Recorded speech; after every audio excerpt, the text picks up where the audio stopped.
Don't you just hate it when you're at a red light and there's no other cars even going the other direction? I know, we should make something like smart traffic lights. The smart traffic light system has been developed to avoid unnecessary stops at red lights. The idea is to use a webcam in order to detect the number of cars in each lane. The lane with the most number of cars will be given a priority, and in the case where each lane has an equal number of cars, the lights will go off at a default timer of 15 seconds.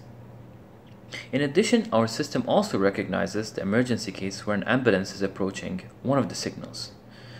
In such case, that lane will be given a priority by turning green, while all other lanes will be held at red in order to avoid any panic and make it much safer. The type of sensors used are unidirectional microphones to detect the siren that's approaching only at one direction of the lane, and webcams to detect the number of cars that are in each lane. As you can see in the video, once our VIA has been run, the camera has been calibrated to detect the number of cars that are in that lane.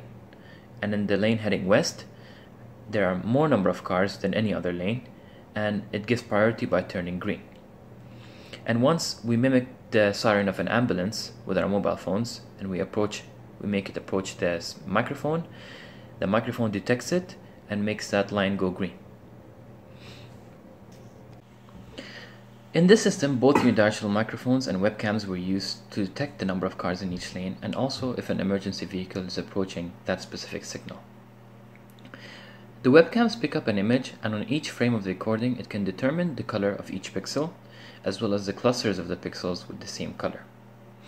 By calibrating the webcams to specific colors and sizes of the cars, it will give a fairly accurate number of cars on the road.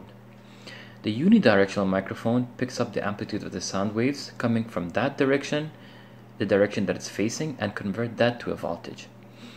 By determining the amplitude of the sound waves, the system can be calibrated to read for large frequent spikes of volume which represent the sirens of an emergency vehicle. Hi, my name's Greg. I'm a paramedic. The idea of a smart set of streetlights that turns green before we arrive is one that I find extremely interesting for two reasons. One, all emergency vehicles have to stop at red lights, even with lights and sirens on, so by having them turn green ahead of us, we can reduce the time it takes to get to the hospital with sick patients. The other reason is the safety aspect of it. We're required to stop at red lights, and we can only proceed through them when other cars stop. With that said, sometimes people don't understand what's supposed to happen, and accidents happen, and that's how people get hurt. So if we're able to avoid that situation entirely just by having these lights green before we get there, not having to stop, not having to weave through traffic, not having to have people give us the right of way, we make it safer for myself, for my partner, and most of all for my patients. This is something that could potentially revolutionize paramedicine, firefighting, and policing. Hope to see it on the road someday.